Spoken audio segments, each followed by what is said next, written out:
Having quality gear is essential for any photographer or videographer. We buy these things to make what we love doing easier. What's going on YouTube? Welcome back to the channel. It's your boy Rio here, and today we're going to talk about the gear that I will be using in 2025, specifically my camera gear. I'm super excited to tell you guys about the gear that I'm using. I've been building up, my kit probably since 2020, since I started YouTube. Well, I started YouTube in 2018, but since I started actually taking photos and actually doing video work, I've been building up my kit since then with different types of accessories, lenses. I've been through several different cameras. The pieces of gear that I use are crucial in my content creation. Whether you're into photography or videography, I think you'll like the pieces of gear that I use. So let's jump right into the gear. First thing we're gonna talk about is the camera that I use. And my main workhorse is the Sony A7IV. I've had the Sony A7IV since 2022. One of the best cameras I've ever used. It's a hybrid camera, it shoots photo and video. I've mainly been using it for photo work these past couple of years, but starting up my YouTube again, as you can see, switching to video work, and it's just been killing it. I can't show you the camera right now because I'm currently, like I said, using it to film, but like I said, great camera. The A7 line for Sony, especially A7 1, 2, 3, 4, they are the perfect hybrid camera for photos and videos. And it's just been my go-to camera for professional shoots, whether I'm doing sports, portraits, shooting videos in clubs, shooting videos for clients, and just also vlogging or just shooting YouTube video content. The dynamic range for this camera is amazing, and the autofocus is just top notch. The only cameras I'd probably say that can beat it is probably, Canon or Sony's high, very expensive cameras. But for a starter like me, this camera is perfect for you. The build quality of this camera is amazing. It has held up pretty good over the years. Going on 3 years now that I've owned this camera. I don't see myself upgrading unless the A7IV is just outstanding. But this is a hell of a body, so I don't need anything else, for now at least. So paired with this camera, I do use the Sigma, the 24-70 lens. The first generation of this lens, great lens. The quality is amazing, build quality is amazing. One of the first lenses I bought when I got this, when I got a full frame camera. I believe I bought this lens when I first got my A7 III. And like I said, it's been holding up great. I don't see myself having to upgrade to another 24-70 unless this one breaks. This one's been good. The autofocus has been great. The images that come out this camera, amazing. I'm not a pixel peeper, so I really can't tell you anything like that. My clients like it. I love it. The 24-70 is just versatile in general. Having that wide angle at 24 millimeters and then having that 70 millimeter compression look, close to like an 85 mil, it's just completely versatile. I think eventually, I know I just said I don't want to probably upgrade to a 24-70 again, but the 28-70 Sony G Master that they just came out with, the F2, I might have to get that one. I don't know when. $3K is expensive for a lens, but definitely might have to get that, or at least check it out and rinse it or something. So the next lens I'm going to talk about is my Sony 70-200 G Master. This lens is a beast. I'm telling you, the autofocus is incredible. The picture quality of coming out of this camera or this lens is, it just can't be beat. For a 70-200. It's amazing. Yeah, this lens is great for the extra reach, especially when I'm doing sports photography, mainly football. I got some great shots out of this lens right here. This lens it's made me my money back, because when I tell you the images come out great, I'm just speechless, because this lens has just did so much for me. I haven't shot sports in a year though. I'm trying to get back into sports this year, so if you want me to come shoot your games, just let me know. But yeah, Sony 70-200, definitely get you this lens right here, or just get a 70-200 lens. You can get the F4 version, or you can just get you like a Canon version or something like that and just get the adapter or whatever. But yeah, get you a 70-200 and just in general, for like any camera kit. Having this right here is versatile, paired with the 24-70, and then you get you a 16-35, and then you got the Holy Trinity. I don't think I plan on getting the Holy Trinity. I kind of want to. I mean, for now, this is doing good for me. The build quality is amazing. I haven't had any problems with this lens. It's great, and yeah, I just keep it in my bag and just keep it rolling. Well, I don't keep it in my bag all the time because I don't need it all the time. But when I do, it's clutch. And since we're on the topic of lenses, You know, this has been in my camera kit for the past couple months, and I have been enjoying this lens because of the film look it gives and just the nostalgia that it has, and that is the Dispo lens. This lens really gives like a filmic look, a nostalgic look, a disposable camera lens look, and I just love it because, you know, instead of buying this disposable camera, I can just go take this, put this on my A7IV, and just take pictures. I eventually want to get another camera body, so, you know, I don't have to keep using my A7IV. Just get like a, you know, 6400 or something like that, or 6700, just something small, maybe like an A7C, and just, you know, just go out and take pictures. Because the Fujifilm X100 nah, I can't. Like, I'm not saying it's expensive. You just can't even get the camera. So had to settle for this, $50. Like I said, image quality, amazing. Can't complain about it. And yeah, I just like using this lens because it makes me actually, you know, make sure I have a good composition, you know, my settings correctly, things like that. So I enjoy the lens, and I recommend you guys go get one. So something else that I bought in the past couple of months, I know you guys probably seen me talk about it in the last couple of videos, and that is the Pocket 3. Definitely shocked me as probably one of the best vlogging setups that I have.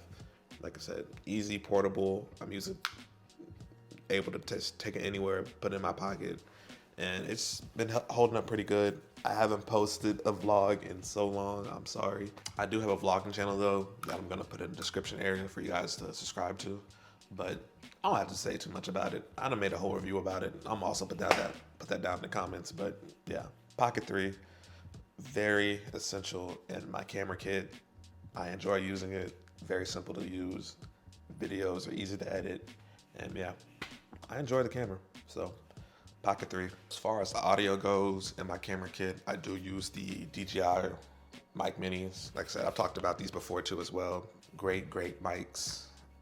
Yeah, they get the job done. I can't complain. I'm using one right now currently, and you know, I haven't had any problems with the audio.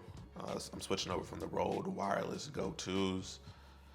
And DJI, I mean, they definitely got it in the mic game as far as, you know, the quality, well, the build quality of the actual microphones, the sound quality. The DJI Mic Mini, they can pair with my Pocket 3, they can pair my A7IV, pair with my phone, iPad. And that's why I just like them, because it just works. And I don't need to do any additional crazy setups or anything like that. I don't have to do any crazy research to just get these mics working.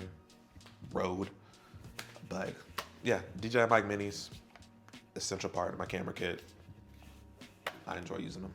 So definitely need something to edit, you know, the photos and videos, and that would be my main powerhouse, my main machine, the M1 Max MacBook Pro, the 14-inch. I also got this computer in 2022. I bought it at the same time as my A7IV because, you know, I thought I was gonna go crazy with the content creation and go crazy with my photography and videography, but life happens, and you know, God had different plans for me. But we are back. Like I said, we're here.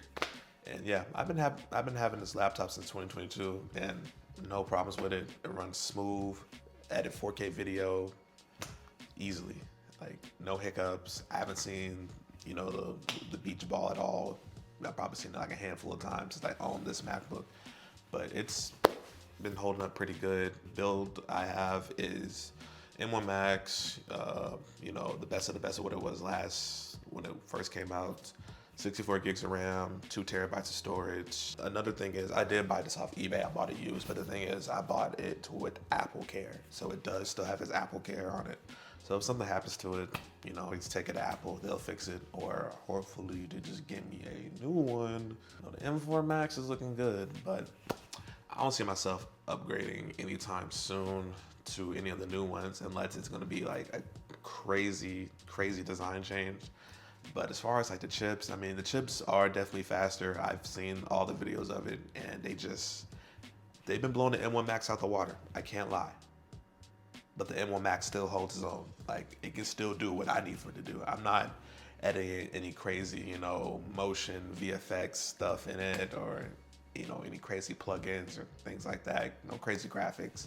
But for what I do, it's amazing for it. No problems at all. And when I want to edit videos on the go, and my second piece of machine that I like to use is my M4 iPad Pro. Sometimes I use this for photo and video editing. Mainly use it, you know, just to keep up, you know, my content creation ideas, keep organized, you know, with the scripts and things like that. I mainly use this thing to, you know, to consume content, or maybe, you know, when I'm out, you know, with a client or things like that, showing them certain pictures, video work that I do. And yeah, you can't go wrong with having an iPad. If you are serious about your life and you use Apple products, I think you should get an iPad because it's been managing my life pretty good. Some of the apps that I like to use are Things 3, ChatGPT, Good Notes. But yeah, definitely I would recommend getting an iPad Pro, whether it's the old M1 or even the previous one before that. That's even holding its own weight. But go ahead and get your M4, get the Apple Intelligence, highly recommended. So this next piece of gear that I use, it's actually my iPhone 16 Pro Max. I use this to keep myself organized, communicate with clients, keep up with, you know, just writing down different ideas that I have for, you know, videos that I want to shoot, whether it's, you know, short form content, long form content, things like that. I use the slow motion video feature on the iPhone to get my slow motion B-roll shots sometimes. But I'm trying to get away from using my iPhone, even though I do have a lot of space on it. But the iPhone is still a good tool for, you know, just to have like a good B camera or things like that. But the iPhone is still a good tool to have, you know, if you want to have a good B camera or something like that. And that's what I've really been using it for, just a good B camera, you know, to get B-roll, you know, other shots that I want to have, you know, in my video. Because I don't have another body. Like the A7IV is the only body I have. So I got to come up with, you know, different, you know, ideas, different angles and things like that. I have, like I said, I do have the Pocket 3. I do incorporate it in my videos sometimes, but that's really just the vlogging camera, just strictly for vlogs. So iPhone 16 Pro Max, definitely one of the best things to have in your camera kit, or just any iPhone in general. Like the iPhone 13 can probably shoot the same type of video quality as this right here, and you're not gonna notice a difference. Still, probably one of the best cameras that you're probably gonna own. Might be a video idea coming soon. So we're gonna talk about some of my storage devices and SD cards that I use. I use SanDisk. Well, currently I actually use the Lexar professional SD cards, I believe. I'm gonna leave a link down below what they look like, or just have some B-roll up. But yeah, I use those SD cards, the V60 cards, because they're fast. I can use them to record mostly of everything I want. 4K, 1022-bit, 4 video, whatever the hell it is called. 4K, 10-bit, 4222. So yes, that is currently what I'm recording in. I'm sorry I don't know that. I just started doing video again for real. But as far as photos, I'm not a master, but I do know what I'm talking about a little bit. But video, I'm still learning this. I do have an SD card holder with the cards that I currently use. Well, not I currently use, but some backup cards. Got a 3 Extreme Pros. Got a micro SD card adapter for my Pocket 3. Got the SanDisk Ultra, which is very old. I don't even know why I still have that card. So if you want it, you can have it. Just hit me up. But yeah, SD card holder. When you're editing your photos and videos, it's best not to edit on your actual machine. It's better to edit off storage. And, you know, basically you want to really have an SSD. You don't want to have, you know, actual hard drive, because the read speeds on the SSD are going to be way faster. So the SSD that I currently use is the Samsung T9. I do have the 2 terabyte version, and it's already almost filled up. I bought this a month ago, and I've been editing my 4K footage, editing photos off this thing, and it's been killer. I don't know why I wasn't using a portable SSD before. What I was using before was a Lacy hard drive, which I still do have, and sometimes I use, but it's basically filled up because I only got a 2 terabyte of that. So I'll probably need to get like a 4 terabyte SSD eventually in the future. But you know, this one right now is holding me up pretty good. Able to edit all my content on there, and it's just fast. I wish it was Thunderbolt 4, so I can take advantage of the even faster speeds of what the MacBook has. But it is what it is. It gets the job done. I haven't had any hiccups with it. Get you a Samsung T9. I recommend it.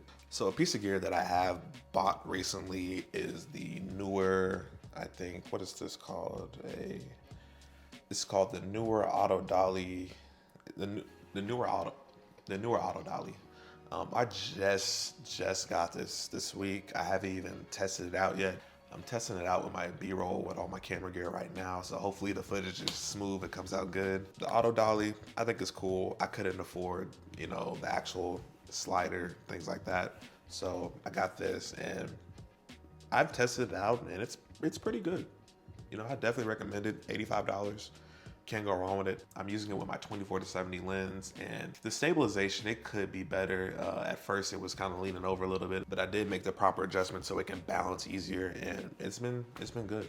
But yeah, the Neewer Auto Dolly, I recommend it. Nice, portable, very inexpensive compared to the slider. So yeah, that's why I got it. So another piece of gear that I have is the SmallRig handle.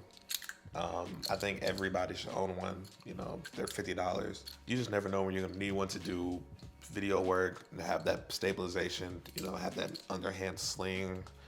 And yeah, that's why I got one. I used it for one video shoot. I haven't used it since. I used it for one video shoot. I haven't used it since. I plan on using it in the future because it is a great tool to have, but I just have one to have one at this point. So whenever I want to do some video work, add a stabilization, this will be what I'll be using right here. So yeah, this amazing. So the next piece of gear that I've been using ever since I got is the SmallRig Tripod. My last tripod was trash. My man Frodo, I think I only paid like $60 for that tripod, but it sucked. It was for photography and it did its job over the years, but this SmallRig Tripod, definitely love it. Definitely able to get all the smooth videos that I want. All the close-ups. It stretches to like 7 feet high, I believe, and I'm able to get all the shots that I want. So yeah, SmallRig Tripod, love it, gotta get it. And something else that I use on my shoots or I'm doing photos, videos, anything like that, if I'm out there for a long time, holding the camera is too much for my hands, wrists. So you're gonna need a good strap. And my strap of choice is the Peak Design strap. This strap is great. The quality, great. Peak Design, they make great quality things. Just put it on, snap your camera on right here, and it just stays there.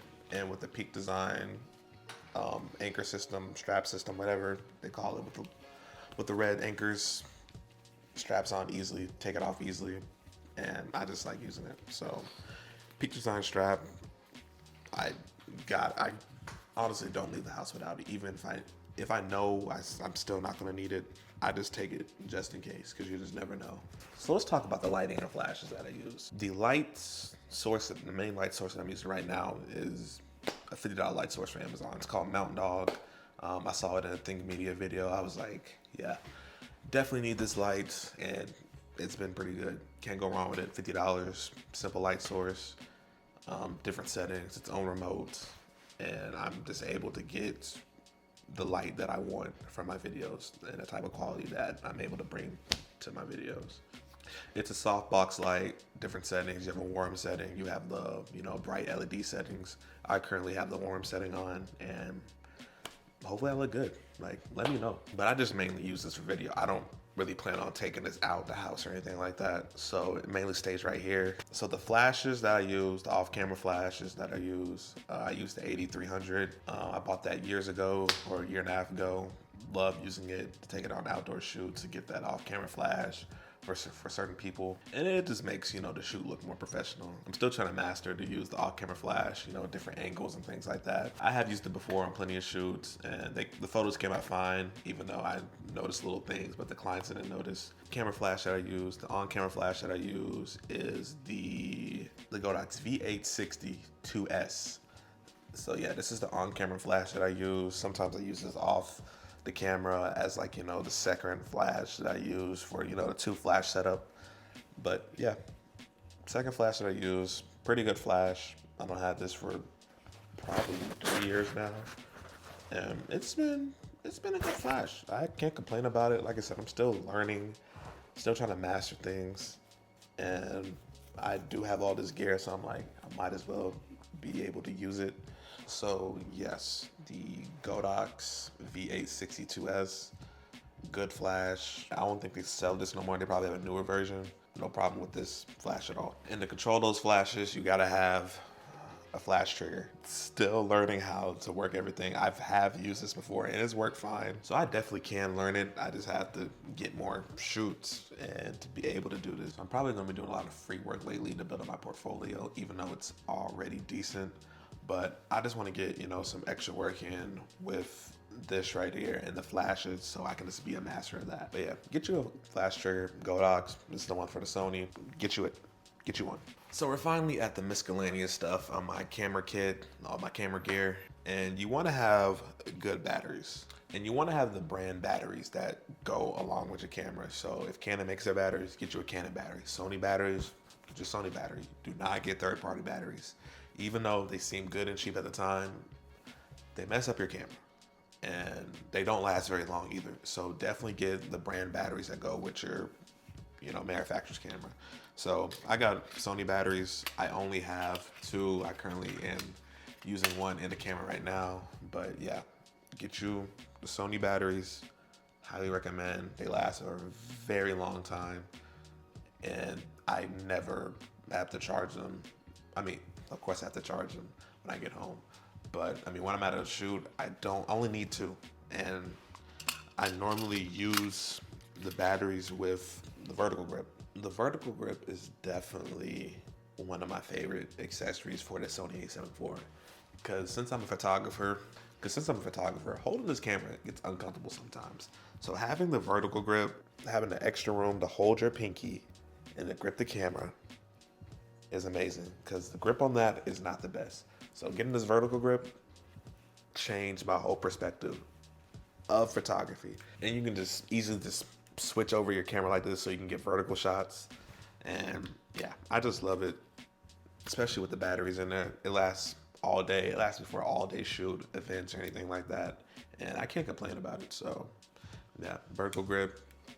And let me tell you about when I first bought this. I wasn't planning on using a vertical grip at all, but I caught this vertical grip at Best Buy. I don't know if it was a price mix-up or something, but this thing is normally $300. I got this thing for like $120. And I'm like, huh? And it was a new one too. I was like, what? Let me get that. Recommend a vertical grip for any camera that you own. Can't leave the house without a portable charger. You just never know when you're gonna need one to charge any of this gear. This is an Energizer portable charger. I just got this portable charger because my other one they're done. So I just got this emergency Energizer portable charger. I definitely recommend Anker. I want one of those portable chargers right there, but couldn't fit the budget this time around. So we're gonna go with the Energizer one, 10,000 milliamp hour battery. And yeah, it's been holding up great. I have it just in case I need to charge my iPhone, iPad, or some batteries or things like that. So portable charger, I have one just in case. Gotta have an ND filter. I got this one ND filter from Best Buy. It is a 77 millimeter, so it only fits on my 70-200. So I need to get a different millimeter thread for my 24-70. I don't know why I don't have one, but I will eventually get one. But yeah, this is what I got right here. ND filter. Recommend that you have one. I think it's essential so you're able to get smooth video, make your shutter speed all the way low, and still be able to put this on so you can still get smooth footage. So yeah, get you an ND filter. I guess I'm not a real photographer because I only got one, but hey, this is my camera gear. So I'm building it up. Don't judge me. We're getting better. And last but not least, you want some type of, tools, like a tool kit or something like that. Some wrenches, some pliers, a knife. This is what I have in here for that right there. It's a multi-tool, so I'm able to use different tools and things like that in case I need it. Most of the time I don't, but you just never know when you're out and about. You're gonna need one of these. And then you wanna have something to actually clean your gear with. So I have different cleaning utensils. I have a blower to blow off your lenses with dust and things like that. Actually gotta blow some dust off right now. Cleaning spray. Like I said, I have a different cleaning spray. This is the one I just keep in my bag. and you know, you want something like a duster, you know, just to get all the dust off. And you want like a duster to, you know, get all your dust off your camera gear and stuff like that. But yeah, you want to keep your gear clean because this is an investment and you're investing your money into it. So why would you not want to take care of it? So yeah, get you something to clean your gear with. So yeah, guys, that's my camera gear for 2025. So each piece of gear makes it so much easier for me to create content. And I'm glad I'm able to share this with you guys because, you know, I take care of every piece of gear because, like I said, it's an investment. So if you take care of the gear, it's going to take care of you. So if you have a question about any of the pieces of the gear that I use, or if you have a piece of gear that you recommend that I should use, please just leave a comment down below. And also like, subscribe, and don't forget to hit that bell so you don't miss any of my future videos. But that's my camera gear. Until next time, catch you. Peace.